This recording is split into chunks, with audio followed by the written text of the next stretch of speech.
Ladies and gentlemen, boys and girls, I'm your host, Josh, aka Jantmor. Welcome to another installment of Jantmor Interviews. Today, I'm speaking with the voice of Quan Chi from Mortal Kombat vs. DC to Mortal Kombat X. Ladies and gentlemen, can I get a rousing applause for the amazing, the talented, the humble man, Ronald M Banks. Welcome, Ronald, today to Jantmor Interviews. How are you doing today? Thank you, Josh. Great to be here. Yeah, we're doing great here. Just hanging out on a Saturday, doing domestic stuff.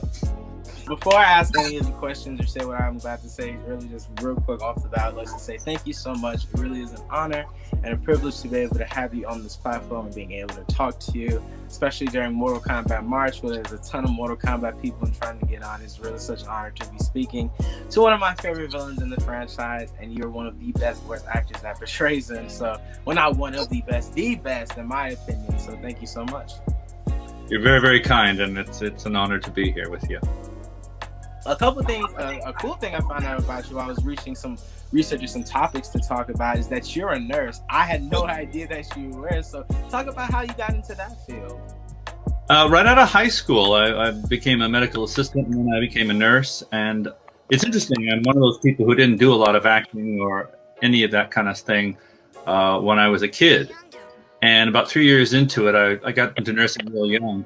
When I was like 20 years old, 21 years old, I decided I also wanted to do some performing. So I basically just I found a little drama school and started auditioning for non-professional and semi-professional gigs, and I started to get hired. During the whole time through the 80s and 90s, I got sidetracked into opera. I wanted to have an opera career, and that didn't work out. And all the time I was performing, I would work the graveyard shift at a big hospital down in San Diego. So I'd work all night, then I'd sleep during the day, and then I'd get up in the evening and go to rehearsals or performances. And for me, that was the time when I paid my dues, where I got my experience. I worked with a lot of different directors, always trying to break free into the professional realm where I could make a living solely as a performer. So that went on until 1998, and I got my big break. I was cast by an old director from the first show I had ever been in as a volunteer. The director remembered me, and I came back, and he cast me as the King in The King and I. And from that point on, I did that show for 11 weeks. Then I got my equity card. Then I was going around the country doing that role and many others all the way up until about 2005, 2006.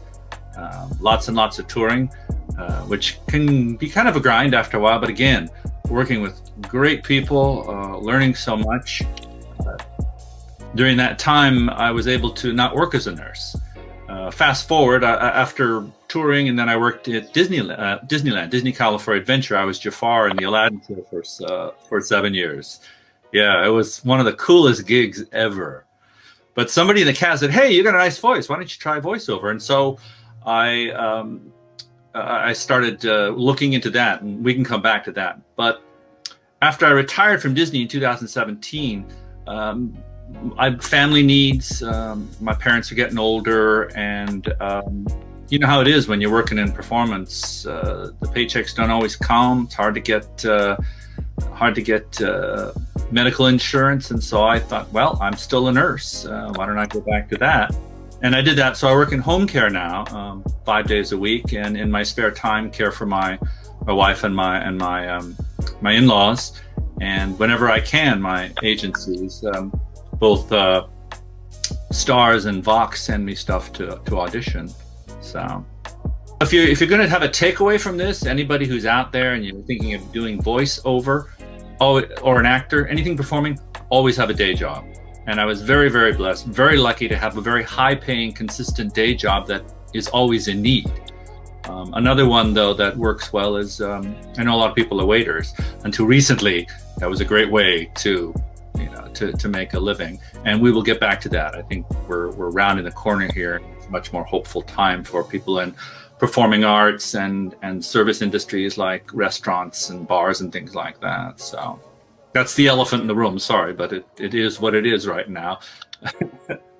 I was watching an interview of Neil Kaplan, and he's a really big voice actor, and he was talking about how if you want to get into like the voice acting field or performing in general, have like a source of income, because like jobs aren't always going to come and stuff like that. Have a source of income, because if you're writing solely on voice acting or performing, that desperation is going to come off in your auditions, and people are going to be like, we're not going to really want to hire you, because you're going to feel that sense of desperation, like, hey, I need this. And I never thought of it like that. I was like, that makes so much sense. That makes a ton of sense. So that's absolutely brilliant. My first question to you is, what was your childhood like, and what is one childhood memory that you remember fondly of? I think one of my favorite childhood memories is, I grew up very, very shy, and the funny thing about shy people is they often end up in performing arts. They often end up on stage or in movies. Sometimes it's easier to hide behind a character than it is to be yourself. But then you find out as you go along, you get better at it, that in order to be a good character, you have to include parts of yourself. I think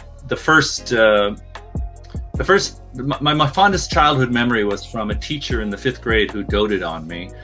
She just happened to be my 5th grade teacher, but she also happened to be the choir director. And she got me up and singing in front of other people, and that was sort of got me out of my shell. Now then, of course, I became a teenager, and it wasn't cool to be singing. Back then, I was a boy soprano, and nobody told me that I was supposed to sound like that. And I would get teased in the schoolyard. Kids would come up to me and, why do you sing like a girl? And as a shy kid, I just, I didn't actually, I was too shy to go to my teacher and say, why are these people asking me this? Now I teach voice, and I tell kids, don't let them mess with you. You're sounding exactly how you're supposed to sound. You're making some of the most beautiful sounds in the world that only children of that age can make. We talk about voice acting, we talk about singing. It's all the instrument of the voice. So that incident connects to today, even though it was sort of bittersweet. But it helped make me who I am. And in addition to nursing, a lot of my performing now is for local companies that support kids in the arts, like Music Theater of Orange County or Pacific Symphony. I work with their outreach program, teaching kids about music, about art, about acting, and about all the wonderful things that can do for you, not just if you want to become a musician or an actor, but the confidence you will gain and the ability to communicate effectively that you will gain will serve you no matter what you do in your life. So it's bigger than... That's very much key. Sorry, Say it again, I'm sorry.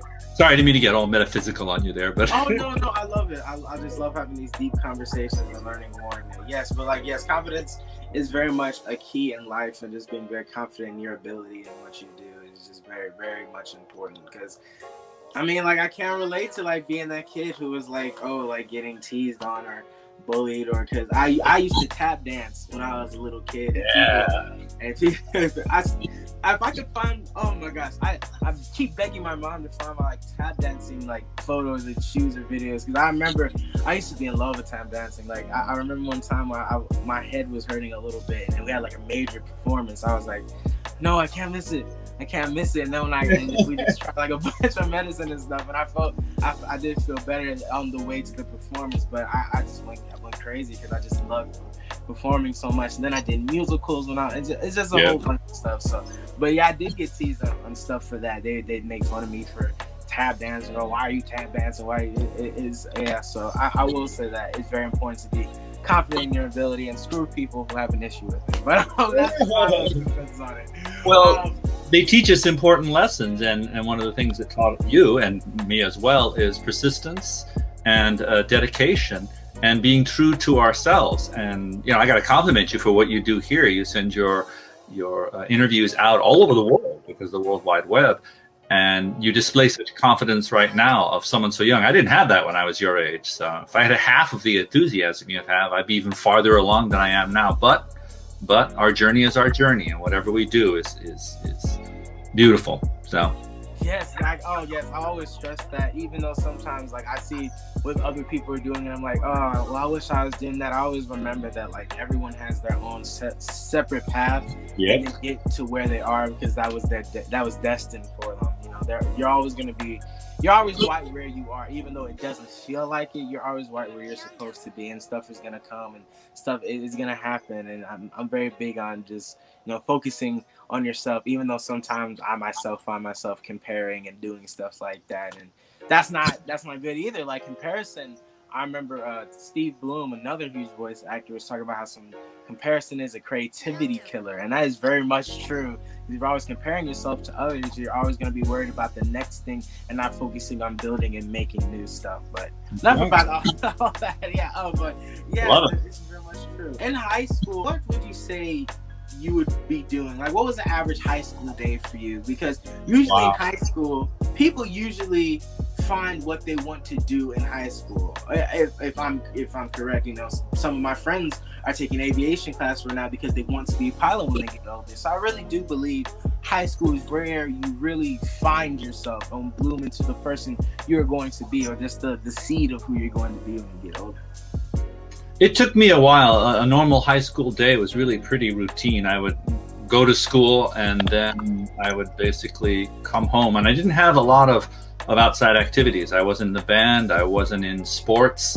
I didn't join any of the clubs. Again, like I said, my shyness had reared its head again. So I was pretty just focused student. I got distracted a lot at home. I'd watch way too much TV. I guess today that danger would be being in your device too much and not out actually experiencing the world. But in 12th grade, I got interested in I kind of wanted to be a doctor, but I wanted to be doing something like caring for people in a medical setting early. And they had what they call a regional occupational program. I don't know, they still had those, to become a medical assistant. So in 12th grade, I became a medical assistant and started to work after school. The good part of that is that for all of you who are in high school now and still don't know what you want to do, don't give up. You know, you're still really young. 20s is still really young, which is when I found out, hey, I want to be an actor. I want to be a singing actor. What do I do? And I started from scratch. It's never too late. There's a lady who's she's passed away, an actress. I'm sorry, I don't remember her name, but if you look up The West Wing, she plays the president's secretary. She didn't start acting till she was like in her late 60s, early 70s, and she had a great career. So there's always a place for her if you want it and are willing to put in the work. So, but if I were to do anything different and I wasn't so shy, yes, I'd say absolutely avail yourself of all of those opportunities to sing in the choir, join the drama club. If your thing is aviation, be a pilot. Volunteer at the hospital if you're interested in medicine. Sometimes, I see kids that are in high school or college or later who are in something like you name it. They became a nurse and they didn't realize what being a nurse was like. And when you have an opportunity in high school or college to find that out, do that. You could save yourself going down the wrong path. Well, not necessarily the wrong path, but going on a side path, but towards your ultimate journey. So never wasted time, though. There's always something to learn. Always a student, and always be prepared to learn and gain something new from every experience you go through. So that's one thing I wanted to add to your comment on comparison. Comparison can be a creativity killer, but if you keep it in perspective and say, wow, that Neil guy or Billy West or my favorite John DiMaggio, God, I'm never going to be like them. It kills my creativity. Or I can say, what can I learn from that guy? Man, he's brilliant. Just by watching him and use that as inspiration for more learning, then comparison is a good thing. So, yes, that is true. It's not comparison isn't always a bad thing. Of course, like I compare myself to people and see what they're doing, and I'm like, oh, let me take from them and then like grow in that way. But I think what Steve Bloom was referring to is like comparison in a negative way. We're just like, oh man, he's doing this. I'm not gonna do this. I'm not gonna get there. But yes, comparison can be an amazing thing. Just learning from people and seeing how they got in the positions that they got to. It's very awe-inspiring. And I tell my friends sometimes that I compare myself to them in a positive way because I see what they do and how they're willing to go after it, and then I take their mentality and apply it to myself. So you can find inspiration in anything, and so How did a voice acting get introduced to you? Because I know you said you were an opera singer, you wanted to get into the medical field, you were doing tours and stuff. So Yeah. when did that come into your range, or what you wanted to do? So this happened in about 2008, I want to say. And I had been in the Aladdin show for a couple of years, and I'd started to hear more and more about, hey, you should do voiceover. You have a nice voice. Pausing for a moment to say that having a nice voice is not the only component you need to be a voice actor. You have to be a very, very good communicator. You have to be a good actor. But I thought, okay, how can I get started? And I knew one of the guys playing the genie, Dylan White, actually had a little bit of voiceover career, and I asked him how he got started. Again, who you know and who you ask, and you pick their brain. And he said, "Oh, I trained with Nancy Wolfson, Brain Tracks Audio," and so I contacted her, and she had a nice little program. At the time, it cost me, I want to say, about $1,500. It was one of those programs you could go as fast or as slow as you wanted, and there wasn't as much on the internet, self-study that you could do. And I think, we did it over a year, and I took lessons like once or twice a month. And at the end, the thing is, we went to a studio and created my demo. So I got a lot for, it may seem like expensive, but that's why you want to have a regular job. Even if you're just an actor or a dancer, you still got to take those dance classes, even especially when you're not working. So you want to have something to pay for those, so that you stay relevant, you stay in shape. So I finished up with her, and my agent at the time, David Sachs, realized that I was doing that, taking voiceover lessons and working in the booth, and he started sending me out on voiceover auditions. Back in the days when you actually drove out to a studio to do your voiceover audition. Now most of them I do from my wife's walk-in closet that I've set up as sort of a quasi booth. And I just started to get stuff. The first gig I got was World of Warcraft. Back when Wrath of the Lich King was out, I played a couple roles in that. It was so much fun.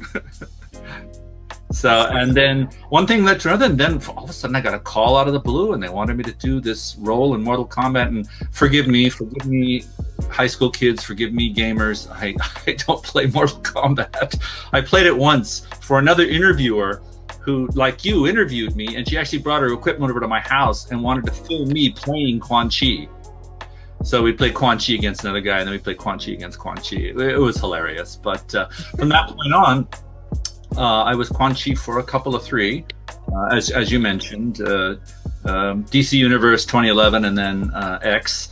And the thing is, when they first started, it was just, I want to say Blizzard? No, it was NetherRealm. NetherRealm, yeah. And then they got bought out by Warner Brothers, and that's how I got my SAG-AFTRA, my introduction to SAG-AFTRA. And that was just about the time SAG and AFTRA. I was already a part of Equity, and they all combined. So, yeah, and then since then, what was I doing? It was Mortal Kombat X, and one of the sound guys said, "Hey, why aren't you with a big voiceover agency?" And I said, "Well, I don't know. My guy's been doing fine." But he said, "Well, he introduced me to somebody over at Vox USA, and I had already had the job, and I needed somebody to help me with negotiating. And then the rest is history. I became a part of Vox, and so from that point on, it was a big dry spell. I'm sorry to say, but that's how it goes sometimes." And I went to and then I got a couple gigs last year just before the pandemic hit. So I worked on Kingdom, the Netflix zombie television series, for a couple seasons. I dubbed in Hakju, who is the bad guy in that. So did a couple of other things. That's so cool. Are you under NDA for anything right now? No. If I was, I couldn't tell you anyway. But right, yeah. Definitely. Yeah. Though it's fun to have those, because they'll send the NDA out form on the audition. So so I have to sign it just to audition, and then I have to swear on I will not disseminate this in any way. So I'm really pretty good about that. I understand where they're coming from and how they really, really want to protect their intellectual property and stuff like that. So, but nothing. It's funny to say, but one of my favorite television programs is The Simpsons, and it's just packed with the cream of the voice acting crop. And I finally actually got an audition for The Simpsons. Yeah, I didn't get it. In fact, the episode aired last week, but it was fun to see who they gave it to, and I thought, oh yeah, I could have done it that way. So, but God bless them, and wasn't my time yet. So, right. Now, to speak about Mortal Kombat, what was your history with Mortal Kombat before voicing the video games?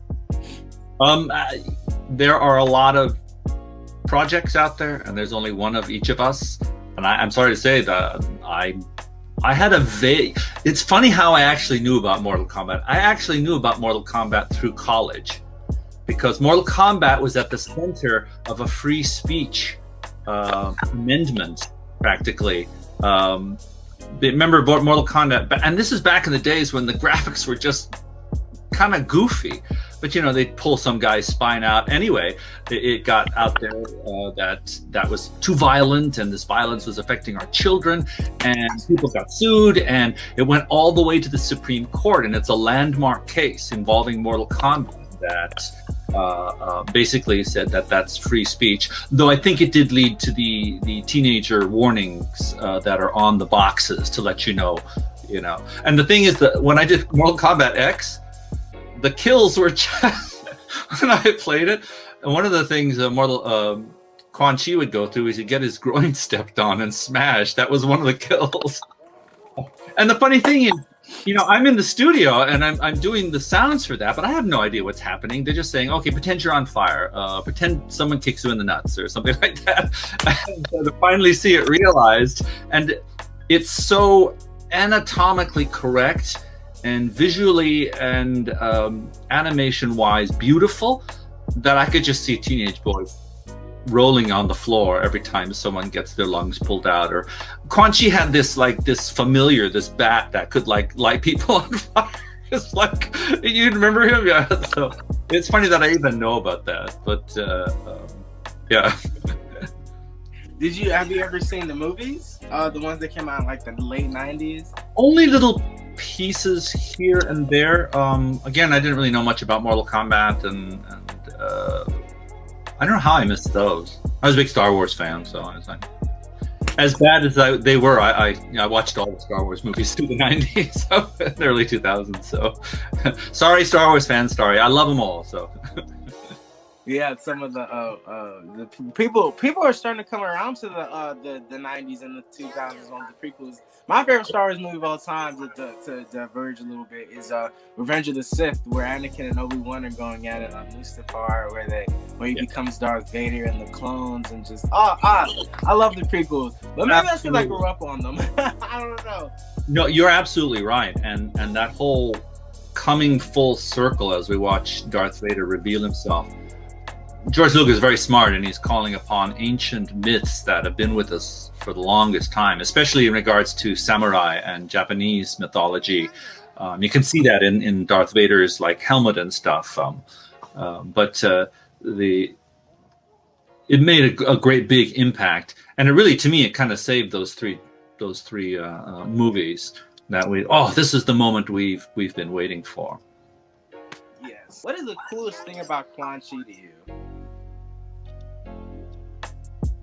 The coolest thing about Quan Chi is that he's kind of, this is going to sound stupid, but he has my voice, and not just because I voiced him as a voice actor, but that he was a little bit proper in how he spoke, and he always spoke very deeply and resonantly, and they enhanced that a little bit. That's kind of who I am. And it's interesting because that works in the world of Mortal Kombat and in the world of voiceover and animation. It's interesting out in the real world. It was hard for me to get beyond that. I became a teacher at the Disney University for a while. And in order to reach my students personally, and not have them be distracted by Quan Chi or my voice. It has to get kind of softened, and this is where I learned something about acting and about communicating. But I cannot deny who I am. So it's Quan Chi has meant a lot to me, and I think the thing I like about him the most is there's a little bit of me in my version of him. But it's actually been absolutely fascinating to see all the other interpretations, because you can go so many ways with him. Plus, he looks cool with the bald and the tattoo and the name, even Quan Chi. When I first read for him, the very first lines came out of my mouth came out in sort of Asian, because I figured Quan Chi, he must be Chinese, and they said no, just do yourself. They're brilliant. They know what's best for a character.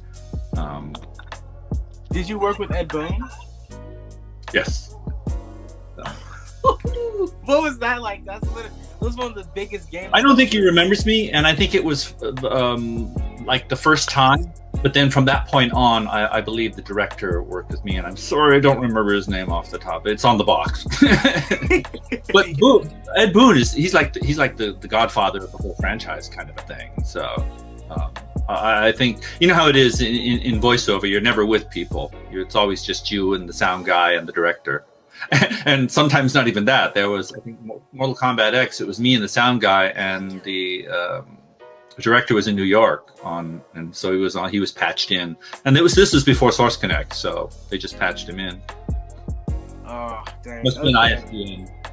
Yeah, when voice actors talk about recording for video games, they talk about how most of the times it's not all together. Because what I thought when I originally thought when talking to voice actors is when they record stuff, yeah, they're in like a big room all together. It's all of them, and they just in a room. But they talk about how when it comes to video games and sometimes cartoons as well, it's you alone with the director and them giving you the lines and telling you how to say this or tweak this a little bit, which I get makes sense. But I don't know, just the coolness of seeing visioning all the voice actors together, like passing around and stuff like that. I remember hearing Peter Cullen talk about his times on the original Transformers cartoon and how he was in the booth with all of the original Transformers voice actors, and I just thought that is how it always went. But obviously with technology changing and making things easier for the engineer, they single them off, which makes a ton of sense. But you know, kind of sucky. But I mean, you know, they do it. They still do it every once in a while. Especially, I can't remember, there was an animated film that came out, but they had everybody in the room because a lot of it was improv. It's really hard to improv with other people if you don't have those people there. So, so sometimes it does happen. Which is good, because I think that's really cool to be in the room all together. Obviously, you can't do it now. We're in the middle of a pandemic, which can lead into my next question. How do you adjust to the global pandemic? We've come up on a year of being in this awful virus, and gosh, I can't wait until it all ends. Apparently we could expect it to be over in around July, so because of how the vaccine program is rolling out and stuff like that. But how did you adjust to all of this? I was very lucky. I retired from Disney in 2017 for a variety of reasons. It was time to move on and do something more consistent, and I had reached retirement age from Disney because of my 10 years there.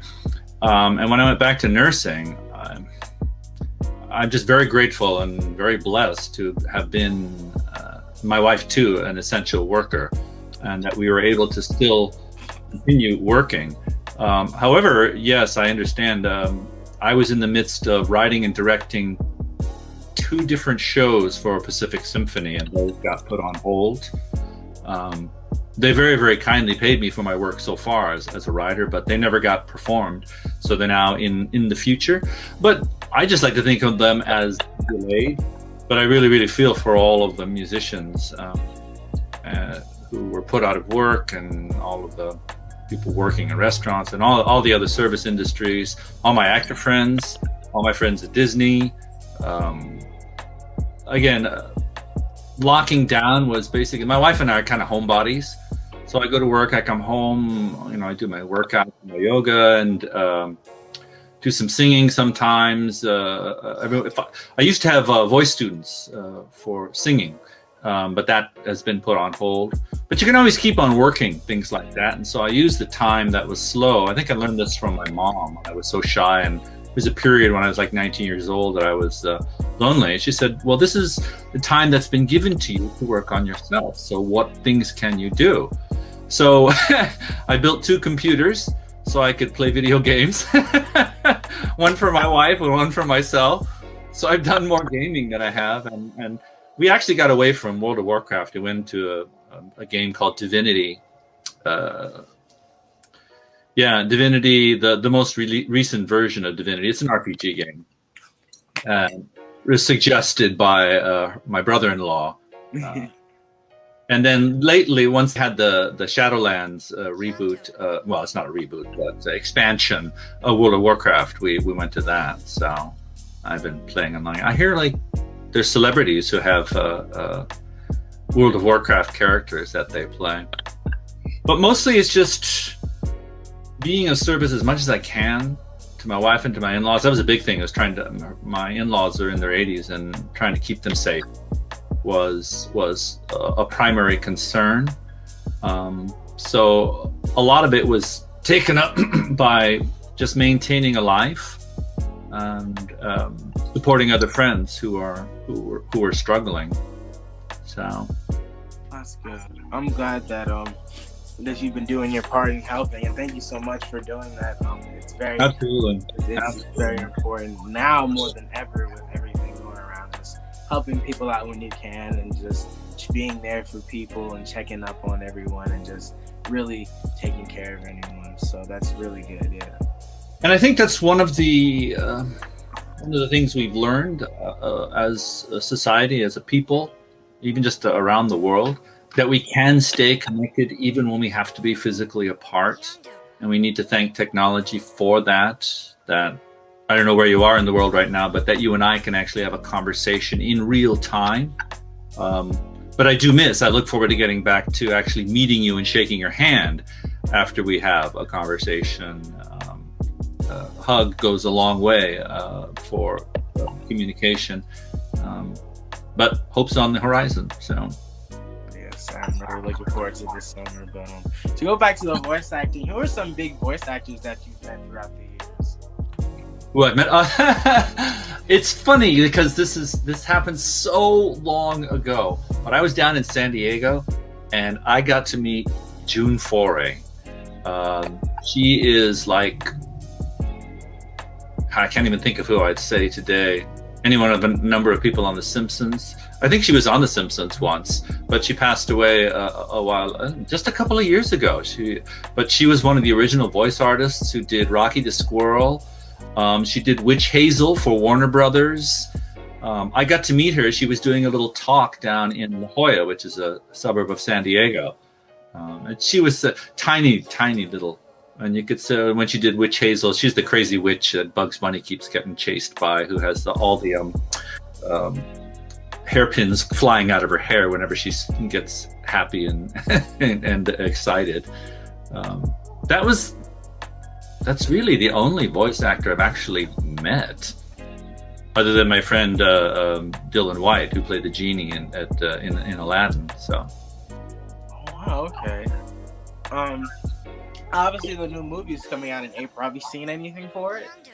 Just like teaser trailers, kind of a thing. So they don't reveal very much. It's interesting because it's like they also did a movie of World of Warcraft, and it's all of the stories that are involved in these video games are often circular because you want to keep playing them or going back over, or the ending coming up. But every movie that comes out is essentially a reboot, with nods in the story to elements that the game players and all of us who play the game remember. I'm really excited for what it looks really good. It looks updated from the first one, which I love the first Mortal Kombat that came out around the 90s, like you said, but it's very cheesy, it's very corny. Not the 90s, the 80s, but it's very cheesy, it's very corny. Right. But this looks like it's raw. It looks like very modern and very reminiscent of the modern games. Of course, the designs are very inspired. I'm just really excited for what they got going on, and how the fighting is being done, and just it just looks so cool. I mean, it'd be cool to see Quan Chi in there for a little bit of that scene. Yeah, in his royal garb and stuff like that. But what is your favorite line as Quan Chi, real quick? Finish him. So cool. Like I said, you're the best person that has voiced Quan Chi, and if you look online, everyone agrees, like, you are Quan Chi. Like, that's the voice we want to hear as Quan Chi. Obviously, he died in Mortal Kombat X, but no one stays in these franchises. Let's be honest. No one really stays in these franchises. Right. So they always come back, and I hope that you come back to voice Quan Chi, and I hope they do see the online reaction by the fans and how receptive they are to you as the voice. I mean, sometimes companies don't listen, but they come around eventually. And absolutely. And you know, if it's meant to be, it'll happen. And if they would be willing, I would be willing. What is another Mortal Kombat character you can see yourself voicing?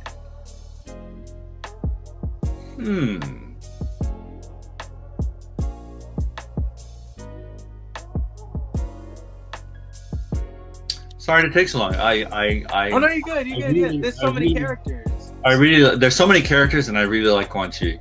It's really good because, and the other people are doing those other characters that are just amazing. And there are some guys, and I'm sorry I don't know their voices, who are playing characters that are even rougher,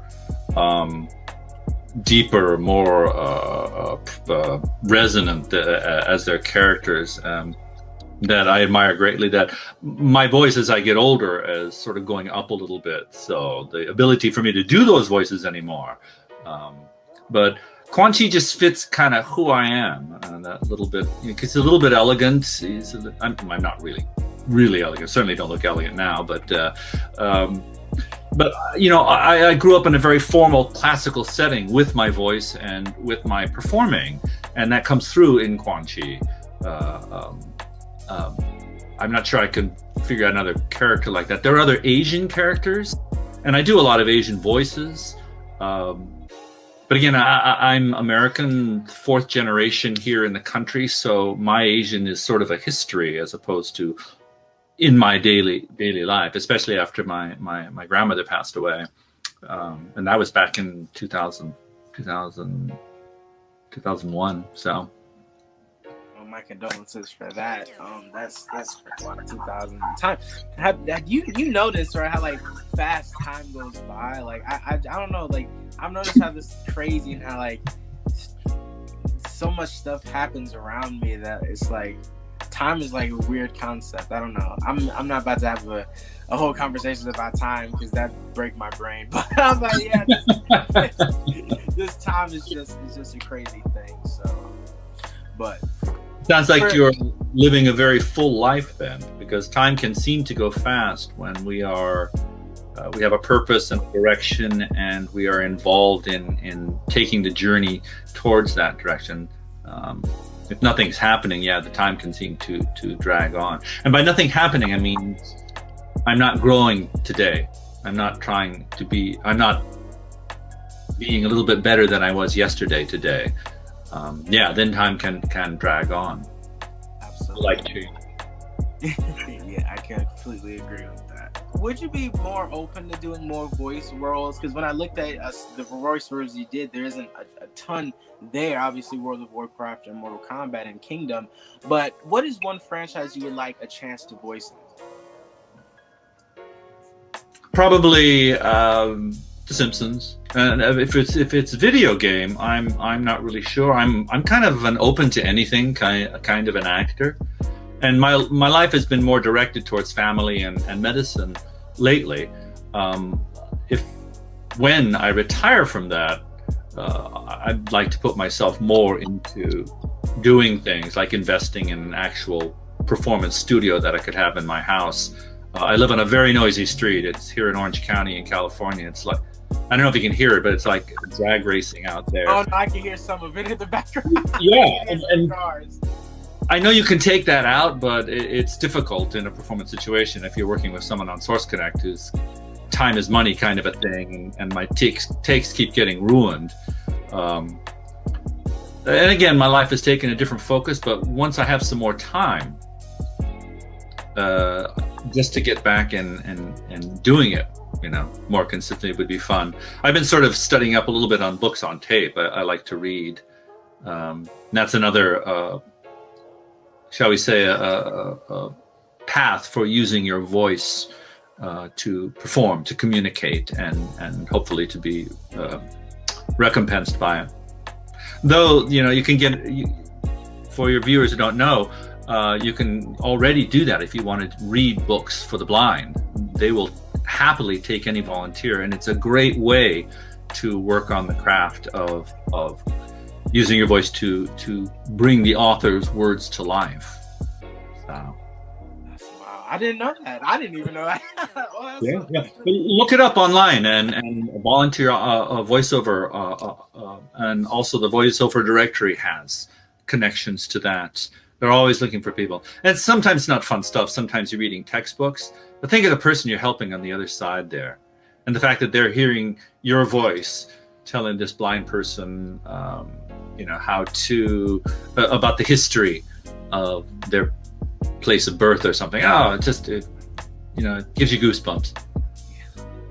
You're a singer, an opera singer, and you've done singing as a kid growing up. So my question to you is, what similarities do you see between singing and voice acting? Because a lot of the voice actors I see, like Troy Baker or Rob Paulson has done a couple songs, make music and do songs. So what would you see, and why do you think, two questions, sorry.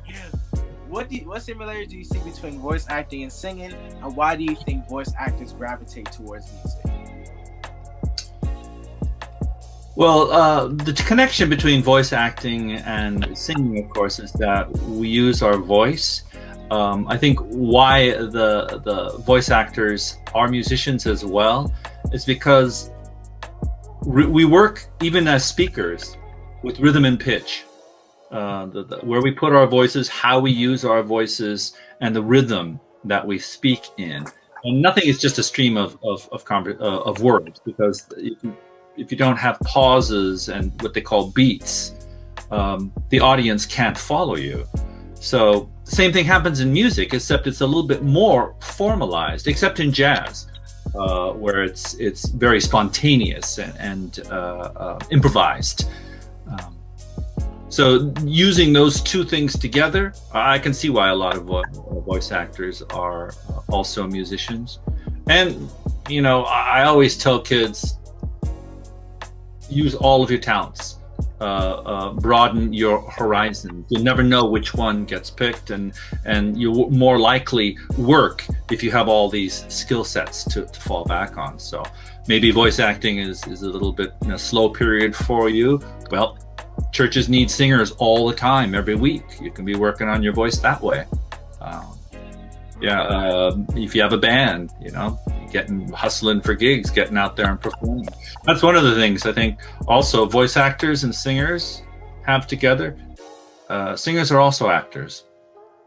They are communicating the story of the song, the opera. And they're both communicators as well. And in order to be effective, you have to be good at your work. You have to be good at your study and good at your craft, and that's the connection between the two. All right. Now we're gonna switch over into the fun part of the interviews, and it's called Weird and Wacky. You have 1 minute to answer a series of random and wacky questions. No one has gotten to a record of 15 questions, although the recent champion, Simon Norfleet, has answered a record of 14 questions in 1 minute. Do you think you could beat Simon Norfleet? Well, I don't know. I'm game. I'll give it a shot. All right, I'm going to start the 1 minute timer in 3, 2, 1. Longest time period without taking a shower. Week. Food you refuse to eat. I don't know. Food I refuse to eat. Hash. Your favorite food? Sushi. Favorite vacation. England. Dumbest thing you did as a kid. I washed the walls with something that took the paint off. Favorite brand of shoes. I like ASICS. Favorite movie. Empire Strikes Back. Favorite movie quote. Rosebud. Favorite brand of soap. Dove. Favorite animal. Cat. And time. You answered a question of 10 questions, but don't be sad because you. I got 10? Yes. Oh, that's better than I thought I was doing. Cool. Yes, 10 questions answered. You did better than the average interviewee. And yeah, so now this is my last question to you.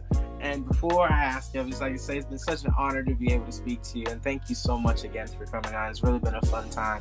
And both of you enjoyed your time here. And thank you so much. And my final question is, what is your current message to the world during these current times that we live in? Obviously, we're living in a global pandemic. Laws are being passed. Things are changing around the world. People are scared and in need of hope. What would you say to people who are in need of that hope? Be good to each other. Be patient with each other. But also be good to yourself and be patient with yourself. We will get through this together better than we will on our own. Absolutely. Well, guys, that was my interview with Ronald M Banks. Ronald, is there anything you want to plug before you head out? No, just you. Great job. It was an honor and it was a real pleasure being interviewed by you. And I looked at a couple of your interviews ahead, just a little bit, because I wanted this one to be kind of unique to me and I wanted to be surprised. And you're amazing. So keep up the great work. And thank you so much for letting me be your interviewer. Viewee. Absolutely. Have a great one. Bye, guys. Thank you.